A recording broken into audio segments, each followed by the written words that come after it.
mais M est une fonction de l'âge qui a été... non, ce que je n'ai pas compris, l'âge des individus. Vous avez plusieurs individus, d'accord? Oui, mais c'est une fonction. On ne prend pas l'âge de chacun X à l'âge, c'est une fonction de l'âge. Des âges, c'est une fonction de l'ensemble des... D'accord, ok. Aussi, l'idée... Enfin, l'idée de la dérivée, elle vient d'où? Parce que comme ça, oui. La dérivée, en fait, c'est la variation. Quand on fait la dérivée, ça veut dire par rapport au temps. Oui. On étudie la variation d'une certaine variable par rapport au temps. Très bien, très bien. D'accord. Une autre question. Même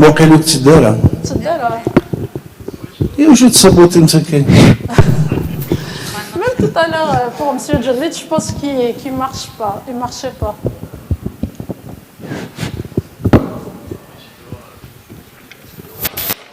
Ça marche? Ah oui, c'est bon. Ok. Ah ben, j'ai perdu. Ah, ça y est. L'idée, vous avez parlé d'un ensemble positivement invariant. C'est-à-dire l'intérêt pratique sur le domaine pratique, c'est quoi exactement? L'intérêt pratique, ça veut dire que les trajectoires, c'est surtout du point de vue mathématique. Ça veut dire que toutes les trajectoires rentrent dans cette région et ne la quittent pas. En mathématiques, ça a une grande importance, surtout en mathématiques en général, mais surtout dans la dynamique des populations. Lorsqu'on trouve cette région, on est gagnant à 99%.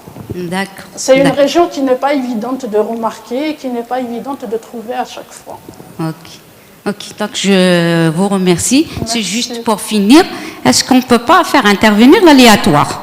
Là, tout est déterministe. Si, ça a été fait. Non, ça a été fait dans le cas aléatoire. Oui. Il y a beaucoup de travaux. Oui, il y a beaucoup de travaux et ils ont intégré des probabilités, des variables aléatoires, etc. Oui, parce qu'on voit que sur le plan pratique, c'est vraiment déterministe. Voilà, je me perds avec... Voilà. Même le premier modèle que je vous ai montré, P, c'est une probabilité d'être contaminé ou pas. Ah, d'accord. Voilà. Donc les probabilités ont beaucoup été intégrées dans ce genre et actuellement. Il y a beaucoup de recherches qui se font. Actuellement, comme je vous ai dit, les populations, ce n'est pas que humains. D'ailleurs, ces modèles ont beaucoup été utilisés lorsqu'ils ont étudié la propagation de Covid. Je vous remercie. Merci. Donc, bonjour tout le monde.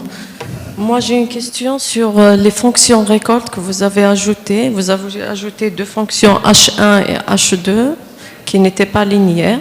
Et vous avez dit qu'il était prévisible que la solution ne serait pas périodique. J'aimerais avoir plus de détails. C'est-à-dire comment vous l'avez su avant de faire les calculs qu'elle ne serait pas périodique.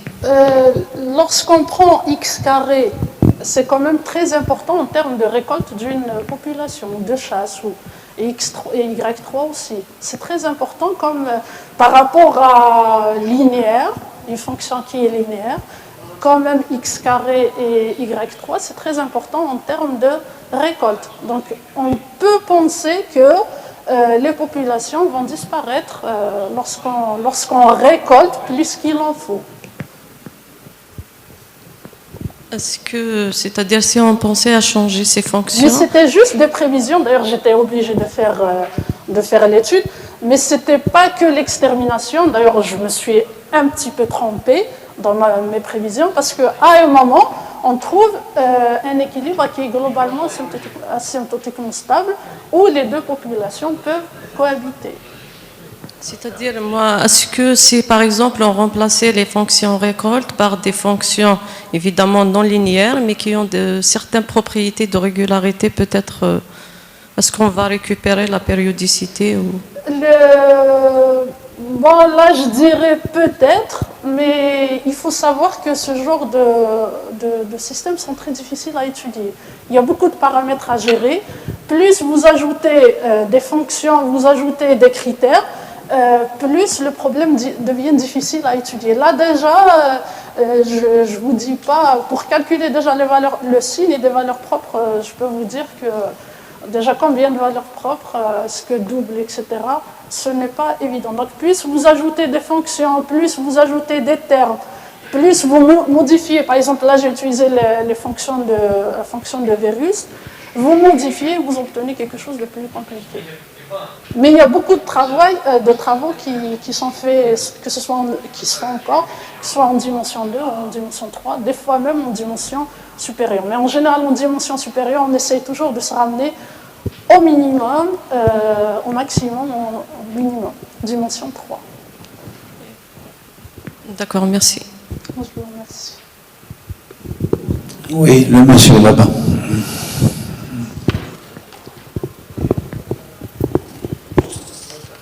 Je vous remercie pour votre présentation claire. Et ma question concerne le point asymptotiquement stable. C'est-à-dire qu'à l'infini, on aura le même nombre de proies et le même nombre de prédateurs. Non, pas forcément. Parce que c'est un point qui a oui, un point mais fixe. ils ne sont pas au même nombre. L'essentiel, c'est que les deux cohabitent, ils y sont. Mais par exemple, je ne sais pas si je pourrais... C'est-à-dire si je fais la limite de x de t et la limite de y de t, je vais avoir un point fixe. C'est ça. Oui, c'est ce qu'on appelle un équilibre. Oui, lorsque t tend vers l'infini. C'est-à-dire lorsque je laisse le temps évoluer. Voilà, lorsque je laisse le temps évoluer, ça veut dire que je vais avoir le même nombre de prédateurs et le même nombre de... Ah voilà.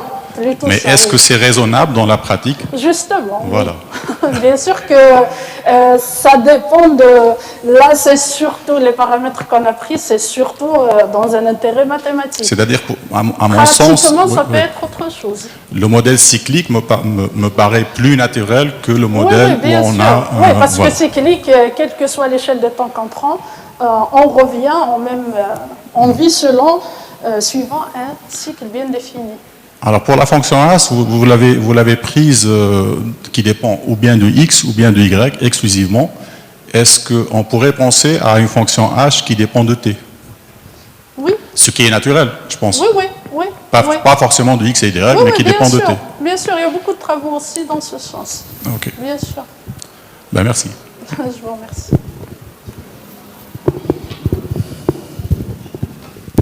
Merci.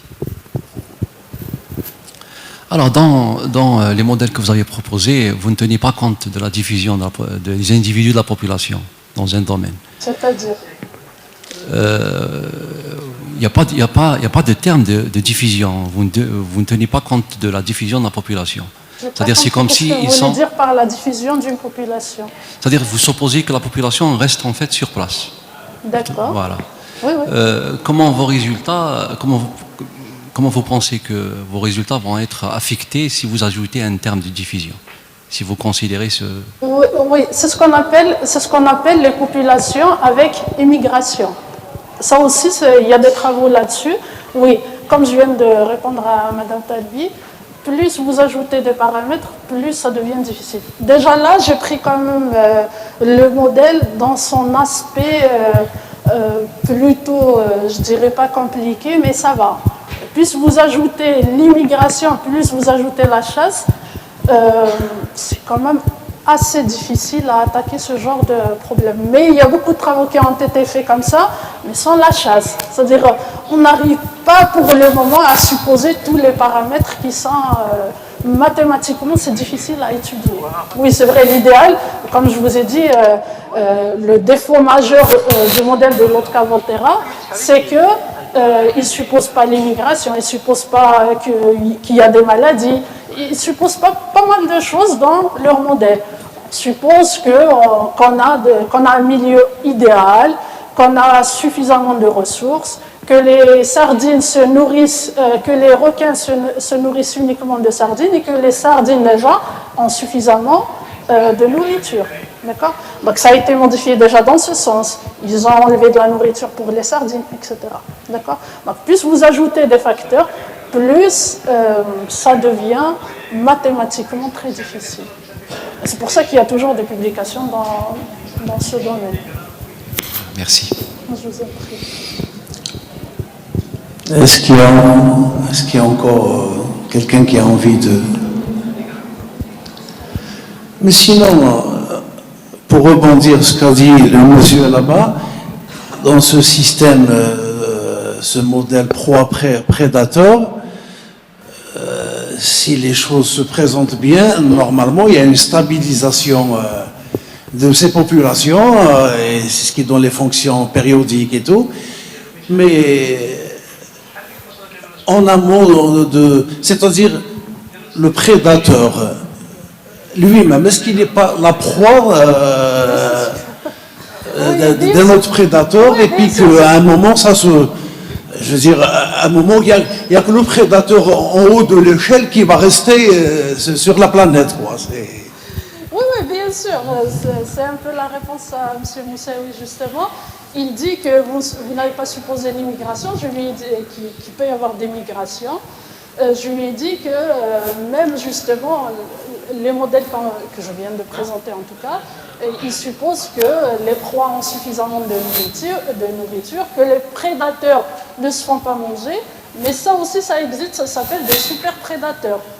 Voilà, c'est des modèles en général en dimension 3. Un prédateur, une proie, un prédateur et un super prédateur qui mangent les deux.